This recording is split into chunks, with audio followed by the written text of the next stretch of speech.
Hello everybody, this is Little Ninja, and welcome back to another episode of Ninja's Empire, where in the last episode we built this cactus farm, which I am actually pretty proud of. I think I did fairly well on this one. I mean, I know I call myself a builder, but then I look at people like False Symmetry and Wells Knight, and I can't build to save my hide. But anyway, it's been doing fairly well. Except that apparently it's spawnable there. Where do mobs spawn in here? Oh. Apparently mobs can spawn on hoppers. I did not know that. I'll need to light this place up and replant that cactus. Anyway, the other thing we did was to build that sugarcane farm right there. Yeah, isn't it a beautiful sugarcane farm? So in the end of the last episode, there was a single double chest down here that had filled completely up with sugarcane. And so in between episodes, I did the tiniest amount of work. I added in this chest chain here. So we've got over 2.5 double chests full of sugarcane already, and it's just pouring in. This thing is absolutely insane. The other thing I did was to do a little bit of terraforming here and flatten out this hill, pull it back a little bit. But in this episode, I want to hopefully get this thing decorated and completed. So the plan was, I explained a little bit in the previous episode, to do sort of vines like this going up through, and then at places they would sort of bulge out and have a really organic dirt and wooden path wrapping around the building going up, complete with waterfalls in a bit of that style, but with water. And yeah, so I'm going to go ahead and get started. I think the first thing to do would be to clear out this wall. Because, yeah, we're going to need a lot more space in here. Okay, so the wall is gone from there over to there. And over here we have a little bit of an issue where I built the wall right on the edge of this river. So I'm going to have to push this river back. And that is redstone right there. I have to be pretty careful working around here that I don't let the water get in there.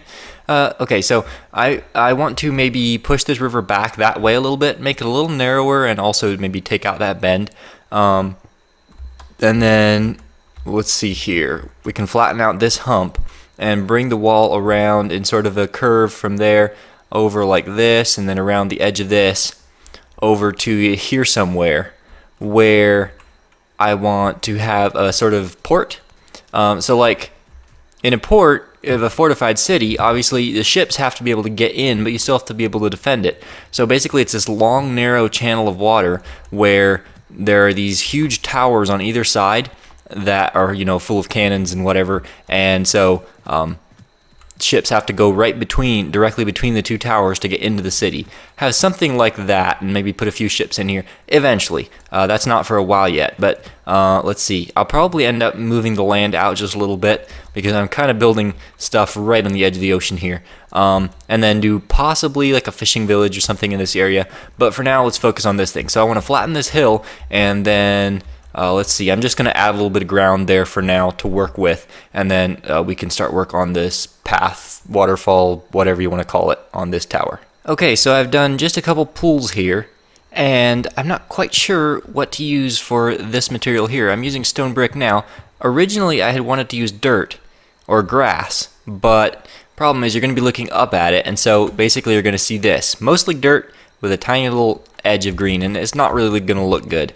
And I'm still not sure that stone bricks really fits there, but I also tried making it all green, but obviously that doesn't really work because then you can't really tell what's vine and what's pool.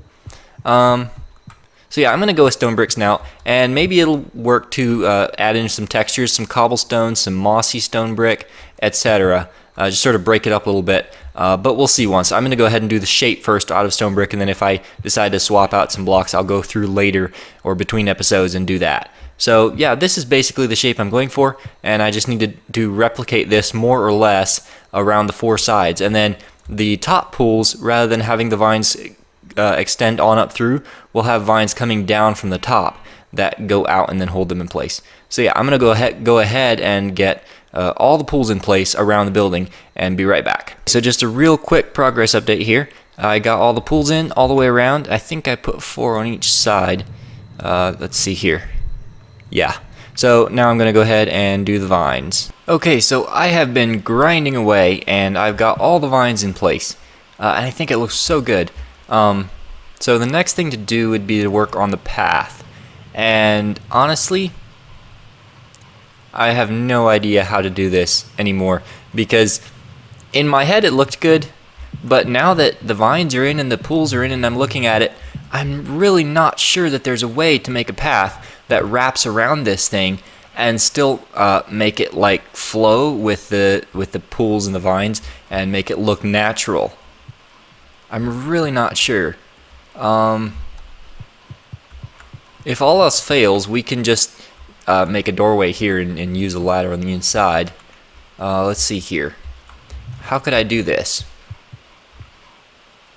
Yeah, I'm really not sure if there's a way to do a path on the outside and make it look good. One thing I can do though, since we're not doing the path, it still needs a little more detail, is take more green and sort of drape it down around the edges of the pools. So like currently you just have, you know, straight up and down lines kind of, with a little bit of variation where the pools are. And so maybe have some sort of diagonals and places where they split off. I think just adding a little bit of detail here and there that way would make it look pretty much completed. Yeah, and then of course the water as well. Water in each pool and then flowing down to the next one. Something like that. Yes. I apologize. It is pouring rain right now, and so if you can hear like static in the background, yeah, it's rain on my roof, and there's not really anything I can do about it. Actually, probably there's something I can do about it, but I have no idea what I'm doing when it comes to audio editing, so yeah, I guess you're stuck with it. Anyway, so yeah, the water's in, and I recorded at night because I wanted to show you. I put glowstone up there in each pool, so it kind of highlights the pools, and I think it looks really good. The only thing I think it could use a little more of now is maybe just a touch more water. Not really sure how to do that. I don't really want to add more pools. I suppose I could maybe add like a tiny pool here and there, like maybe one here. Yeah, I might do that because there's a pretty big blank space right there. So add like a really small pool here and then have another water stream there. And then I have to do the other 3 sides. So I'm going to go ahead and get all those 3 done and be right back. Okay, so the 4 sides are done. And I added in a little pool there, and I think I actually added a pool on every side. And then put all the water in and the glowstone. And there was a few places, like for example on top of that vine, where it's not really lit up, and so I just put redstone there to make the entire building spawn proof. So let's see here.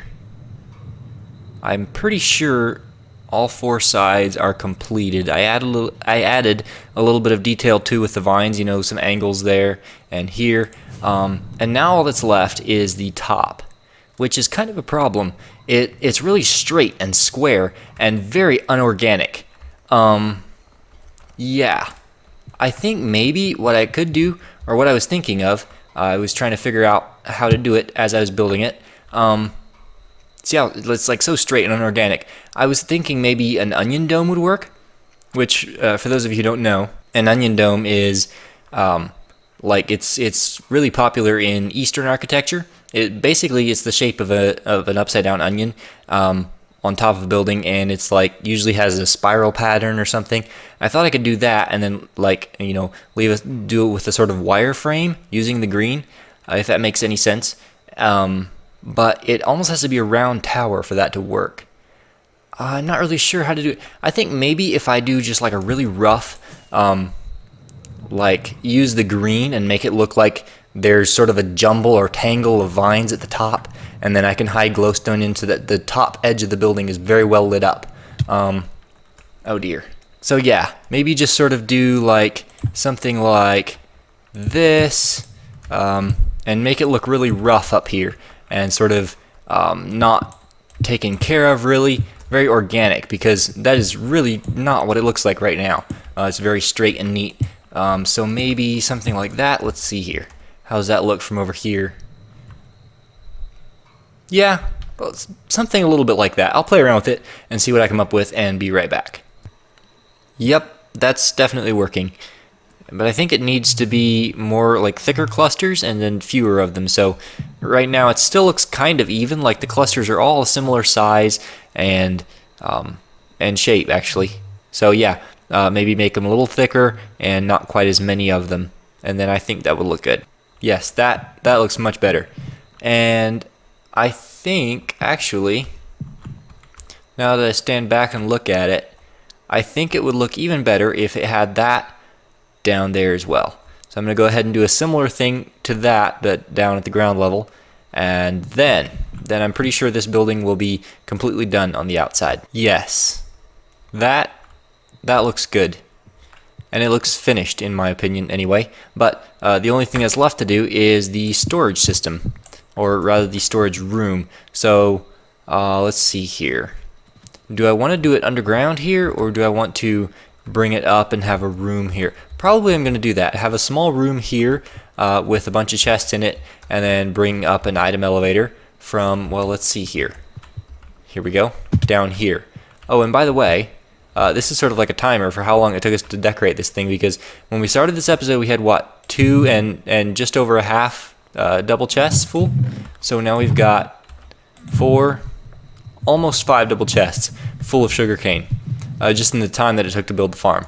So yep, this thing's awesome. I love it. Okay, so I'm gonna go ahead and build the whole storage system because it's not gonna be anything big or spectacular, and you guys have seen it before. And then I'll be right back. And we are finally done.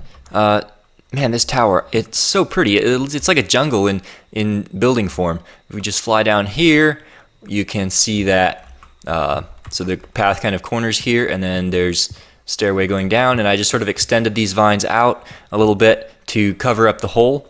And then you go down here, and the room is exactly like the tower. I even put some water in, and we have all these chests full. I moved the inventory over there, the 5 double chests over to here, and then it's filling up quite nicely.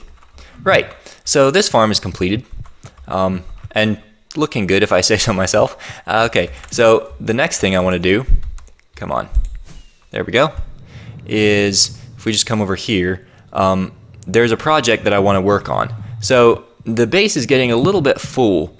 I mean, sure, there's plenty of other room to build towers and stuff, but the thing is, if we keep adding buildings, we're not going to be able to see much anymore. So like, for example, that tower, I almost ended up putting it over here, but then I realized that there's not really anywhere to get a good look at this tower if there's a big building right here. So yeah, I'm thinking we might have to do some expansion. And in order to expand, I'm going to need 3 more beacons. Now we have 2 utility beacons, but I want to keep those as utility.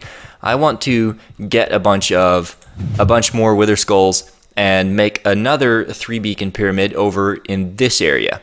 So have the whole thing be like a sort of big L shape. Make the wall would come out about here, straight out this way, 50 blocks, and then over to the ocean. And so the other set of beacons would go somewhere probably right around here. So I want to go into the nether and set up a wither skeleton farm. And just recently, Tango Tech and Impulse, I think they worked together on it, on Hermitcraft, came up with a really genius wither skeleton farm design that's fairly cheap to make. So I have a whole bunch of resources gathered. As you can see, probably most of you already seen this. And let's see here. And then I also have just a ton of stone so that we can make buttons to stop mob spawning around the farm. So I'm going to grab an ender chest and head off into the nether. And you know what? This isn't my design. You guys have probably seen this before. Other people are building it all over the place. I'm going to go ahead and just build the whole thing and then get back to you when it's done. And if you want to see it, I'll put a link in the description for the tutorial and you can go watch it there.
So I just loaded up a copy of Neenja's Empire in Forge, and the reason though is because I wanted to make sure that the entire farm we're building is inside the box of the Nether Fortress. Now I've got a mod on here called Bounding Box Reloaded, I think. And so it shows the bounding boxes of like all the different structures, nether fortresses, there's one just over there, villages, that kind of thing. And I used to think that wither skeletons can only spawn inside these boxes, but it turns out they can actually spawn anywhere inside the nether fortress, which means a huge rectangular box that encloses this entire fortress. So if I just press O, like that, we can see the entire box. So they'll spawn on nether brick anywhere inside this box. And I made 3 stacks of daylight sensors, so 172 blocks, and I came out all the way over here. I saw that this walkway right here ended abruptly, so I figured that must be the edge of the box, and so I came all the way out here. I built a line over, and then I went that way. But I wanted to make sure that I could use up the 3 stacks of daylight sensors without going outside of the bounding box, and as you can see, it won't be a problem. I think we end up right about here somewhere. And the bounding box keeps going for a ways yet, so we could make it even longer if we want. The problem with doing that is the further away from the lava lake we get, the more spawnable spaces there are to cover, and that's going to be a pain. So like as you can see, pigmen can spawn up here. I want to cover this entire area with buttons to make the spawn rates in the farm as high as possible. But here's another thing I discovered when I was looking at it. So these nether fortresses are so close. There's one right there, and then this one is the one we're building in, and then there's another one over here, and the boxes actually overlap. So if we went this way, we could build an absolutely gargantuan farm. But that would mean that we are closer to the land, and there would be a lot more spawnable spaces to cover up. So we're just going to stick with this size right now. So yeah, now that I've explained myself, back to the survival world. And it is finally done. This has taken me hours, like literally at least 3 hours to do this. Just incredibly grindy, but not really difficult, just a ton of block placing. And the entrance, if we can avoid dying, is over here.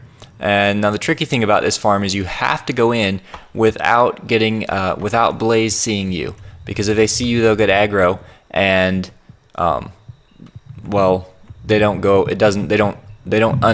until you go away and let them despawn.